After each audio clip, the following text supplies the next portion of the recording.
আউযুবিল্লাহি মিনাশ শাইতানির রাজিম বিসমিল্লাহির রহমানির রহিম ওয়াসসালাতু ওয়াসসালামু আলা সাইয়্যিদুল মুরসালিন ওয়া আলা আলিহি ওয়া আসহাবিহি আজমাইন। দূরেরও কাছের যে যেখান থেকে আজকের এই ভিডিওটি দেখছেন আপনাদের সবাইকে জানাচ্ছি আমার পক্ষ থেকে আন্তরিক শুভেচ্ছা অভিনন্দন।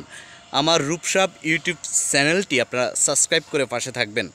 অনেক সুন্দর সুন্দর ভিডিও আমি আপনাদেরকে উপহার দেওয়ার চেষ্টা করি। আমার রূপসাব ইউটিউব চ্যানেলে আমার কিছু ভিডিও আছে, কিছু রোগের বিষয় উল্লেখ করে আমি কিছু আয়ুর্বেদিক টাইপের গাছগাছড়া যেগুলো আমাদের গ্রাম অঞ্চলে পাওয়া যায় সেগুলোর কথা বলি, কৃষি নিয়ে কথা বলি।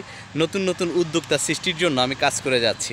আপনারা আমার ভিডিওগুলো দেখবেন, লাইক কমেন্ট শেয়ার করবেন এবং আমার পাশে থাকবেন। আমি আশাবাদী যে আপনারা আমার কন্টিনিউ ভিডিওগুলো দেখবেন, কারণ আপনারা ভিডিওগুলো দেখলে আমরা আসলে নতুন নতুন ভিডিও তৈরি করতে আগ্রহ পাই। আপনারা আমার সাথে যাকে দেখছেন এটি হচ্ছে আমার শ্বশুরবাড়িতে আসছি আজকে। বড় সমন্দির বড় মেয়ে, হুররে! নাজনীন নাজনীন সুলতানা আছে এখন আমার সাথে। আপনারা